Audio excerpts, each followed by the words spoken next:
sir. Hello, ma'am. How are you doing? Fine, ma'am. Welcome to Drone Academy of India. Thank you, ma'am. Sir, आप हमारे audience को थोड़ा सा बताइए आपका एविएशन बैकग्राउंड और प्रोफेशनल एक्सपीरियंस क्या है? Ma'am, I was born in Dehradun. Okay.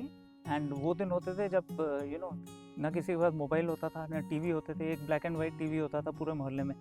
तो हम बहुत ही शरारती होते थे और हम पेड़ों से फ्रूट चोरते थे. वो दिन थे. पर एक ड्रीम था क्योंकि 1982 में जब एयरफोर्स की 50th एनिवर्सरी हुई तो दूरदर्शन पे वो फिल्म दिखाते थे और उसमें एक छोटा सा एक ना स्पेक इधर से उधर जाता था, उधर से इधर. That was supposed to be an aircraft. और वहाँ से एक वो पैशन स्टार्ट हुआ फॉर फ्लाइंग. और 34 years I was an aviator with the military. And once I have retired तो क्या है कि अब वो एक्चुअल फाइटर जहाज तो हमें उड़ाने नहीं देते हैं. तो हमने धीरे से देखा कि यार ये ड्रोन्स तो उड़ते हैं. And that passion is now shifted to drones. Okay, that's awesome. तो यहाँ पे ड्रोन एकेडमी ऑफ इंडिया में ये स्मॉल रोटरक्राफ्ट की ट्रेनिंग होती है. तो ये स्मॉल रोटरक्राफ्ट क्या है, ये इसका क्या यूज़ है? मैम अभी इस वक्त जो लिमिटेशन है ड्रोन्स में वो that is in terms of battery. Okay. तो क्या है कि वो बैटरी जो है वो लिमिटेड पीरियड ऑफ टाइम आपको फ्लाइंग देगी. अब अगर ड्रोन अपने आप में भारी होगा तो वो टाइम और भी कम हो जाएगा. तो जितने ये मीडियम एंड लार्जर ड्रोन्स हैं उनमें the flying time that can be achieved is relatively laser. Okay. ये जो स्मॉल कैटेगरी के ड्रोन्स हैं इनमें वही बैटरी 35 से 45 मिनट की फ्लाइंग दे देती है. ओके. तो आज की डेट में जितने काम ड्रोन कर सकता है वो अगर आप स्मॉल क्राफ्ट से करोगे तो the benefit that you accrue from the same input of battery is considerably good.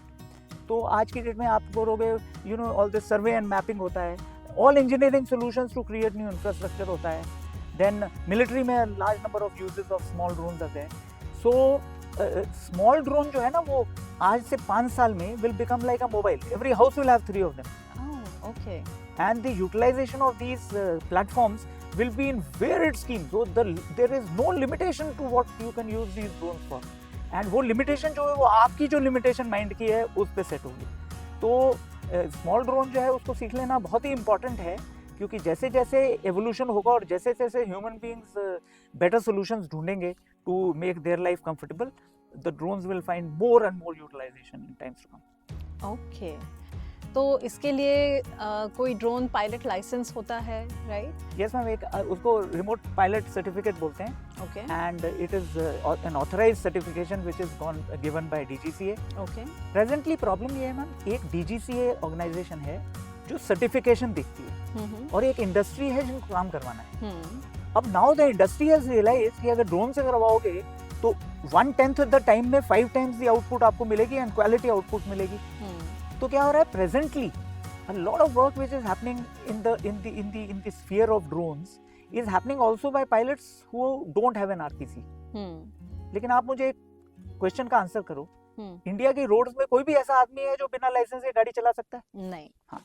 तो while this transformation is taking place and while DGCA is setting these rules to make drone flying easier for within the country, it is best for everybody to take a license. If people take a license now, later they will not find themselves in trouble. But अगर नहीं आप लोगे और कहीं आपने से गलती हो गई और रूल्स DGCA ने लिखे जो आपने पढ़े नहीं तो आप you can land up in trouble. And बहुत ही सिंपल प्रोसीजर है. 3 या 4 दिन में आप में थोड़ी सी मेहनत करते हैं, पढ़ाई ढंग से होती है, फ्लाइंग ढंग से होती है और आप सीख जाते हो. More important than what you learn is that you will be safe thereafter and you will know exactly how to fly the drone and not hurt anybody. So ये जो मतलब पायलट ट्रेनिंग लाइसेंस है, pilot licence है, ये कौन ले सकता है? कोई भी ले सकता है इसे? मैम 10th क्लास की एक रिक्वायरमेंट है, 18 years की एक रिक्वायरमेंट है. अच्छा. But beyond that everybody can come and take a drone pilot license. And the instructors which जब आप इंस्ट्रक्टर बनते हो DGCA के एजेस के अंदर तो DGCA अपने आप इंटरव्यू करता है आपका. अच्छा. और इंश्योर करता है आप एक क्वालिटी पे हो और आप एक कैलिबर पे हो कि आप ढंग से औरों को सिखा सको. अच्छा. And it is very very important because many people who have flown 500,000 hours also when they come to us they don't know something known as pure flying. तो जो RPTO होते हैं जो ट्रेनिंग ऑर्गेनाइजेशंस हैं वो आपको प्योर फ्लाइंग सिखाते हैं. तो वो आपको टेक ऑफ सिखाएंगे, लैंडिंग सिखाएंगे, कैसे ड्रोन क्रैश नहीं करना है, कैसे फटाफट नीचे उतरने की कोशिश नहीं करनी है, ये सब हम लोग सिखाते हैं। तो वो बहुत ही ज़रूरी है सब पायलट्स के लिए सीखना, बिकॉज अगर आप वो नहीं सीखेंगे तो you will always stay prone to accidents. Okay. और फिर आपके जब 1000 घंटे हो जाएंगे और एक्सीडेंट होगा आपको कि यार गलती से एक बार हो गया, ऐसे नहीं होता है। अगर आपकी प्योर फ्लाइंग ठीक नहीं है, आप आज नहीं, कल नहीं, तो परसों एक्सीडेंट करोगे और रिपीटेडली वो सेम एक्सीडेंट करोगे। तो सर, हम जो ये पायलट लाइसेंस लेने की बात कर रहे हैं, तो इतने सारे जो पायलट्स होंगे उनका और ये ड्रोन इंडस्ट्री का फ्यूचर क्या होगा?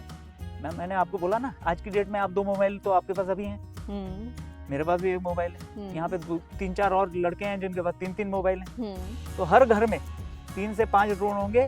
ड्रोन से ही आपकी सब्जी आ रही होगी, ड्रोन से ही अमेज़न की डिलीवरी होगी, ड्रोन से ही आपकी मेडिसिन आएगी, ड्रोन से ही पिज्जा डिलीवर होगा, और ड्रोन से मे भी लटक के 28th फ्लोर से आप नीचे उतरोगे जब लिफ्ट काम नहीं करेगी। Okay. No, I'm actually being serious about it. Okay, but industry wise मतलब कॉर्पोरेट लाइफ में इसके क्या यूज होंगे, या इंडस्ट्री में क्या इसके यूजेस होंगे? The limit is where your imagination stops. तो आप अपने आप सोच लो, आप जो ड्रोन से करना चाहोगे वो सब कुछ ड्रोन से होगा। ओके।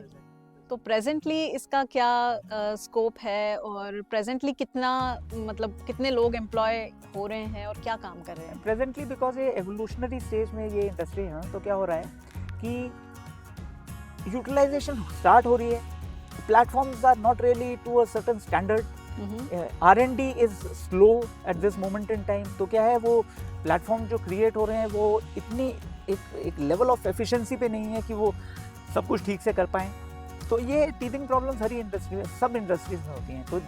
तो मीन्स अगर आप 3 या 5 साल के का होराइजन आप देखेंगे, तो all these teething problems which the drone industry is facing today will have been resolved. Presently आप देखोगे एग्रीकल्चर में, तो वो क्योंकि वो अंदर फ्लूइड होता है, स्लॉश करता है, जहाँ पे रुकने की कोशिश करता है स्लॉश करता है, पर कंपार्टमेंट्स अगर उसके अंदर डाल दो फ्यूल टैंक में, तो मतलब कि वो दैट पेस्टिसाइड वाले टैंक में, तो वो करना बंद कर देता है। पर ये है कि वो इनोवेशन आपको देख देख के सोच के आपको वो इम्प्रूवमेंट सिस्टम्स में करते चले जानी पड़ेंगी। आज की डेट में large number of survey and mapping तो 100% आई थिंक जा चुका है। एग्रीकल्चर धीरे धीरे जा रहा है, बिकॉज एक फार्मर को मैम 1.5 घंटा लगता था 1 एकड़ में पेस्टिसाइड डालने में, and he was prone to putting this pesticide into his own body and killing himself. आज की डेट में 1 एकड़, मैंने बोला ना, 1.5 घंटा 2 घंटे लग जाते थे, 1 एकड़ 5 मिनट में एक ड्रोन करता है आपका। Wow, amazing. तो आप मीन्स इन द सेंस कि अगर वो एफिशिएंसी आ जाए, तो the farmers will work lesser, the effort put in will be lesser, you can optimize the spray of pesticide depending on information which you have collected in survey and mapping from lidar, and analyze कि इस area में pesticide ज्यादा डालना है, इस area में fertilizer ज्यादा डालना है। तो all those things are happening, and it is just a matter of, human beings are intelligent, no? So it's just a matter of getting that information together, analyzing it in a multispectral way to find the optimum information that you desire, and then optimize the focus of whatever you want to do with this thing, and it happens in quick time, very efficiently. Okay. So sir, जो अभी young students हैं, जो अभी fresh graduates हैं, और जो सर्वे और mapping industry में हैं, या कोई भी मतलब इंडस्ट्री में अभी काम कर रहे हैं ड्रोन से रिलेटेड या विदाउट ड्रोन ऑल्सो, उनको आप कोई रिकमेंडेशन देना चाहेंगे? मैम, मैं अपने आप पढ़ाई कर रहा हूँ, PhD कर रहा हूँ, मैं अपने आप 5 चीज़ें और कर रहा हूँ, लेकिन मैं भी ड्रोन इंडस्ट्री सीख रहा हूँ ना, तो आज जो नहीं सीखेगा वो परसों सीखेगा जी, और जो अभी नहीं सीख रहा है वो लेट हो रहा है। तो आपकी कोई भी क्वालिफिकेशन हो, आप MA इंग्लिश हो, अगर आप ड्रोन नहीं सीखोगे तो आप दुनिया से पीछे छूट जाओगे, सीधी बात है। तो in the sense it's best to be prepared for the future. आपने भी तो मोबाइल खरीदा ना, स्मार्टफोन, किस लिए खरीदा? Because you wanted to be update, you wanted to be on WhatsApp, you wanted to put your ideas on X, and you wanted to do a lot of stuff, so you finally upgraded your knowledge. It didn't matter whether you were a science graduate, it did not matter whether you were in arts or science or humanities. Similarly, everybody will have to learn drone, from the youngest to the oldest. So retirees, if they think मैं तो बच जाऊंगा, उसकी medicine ही नहीं आएगी करने, फिर उसको पैदल जाना पड़ेगा।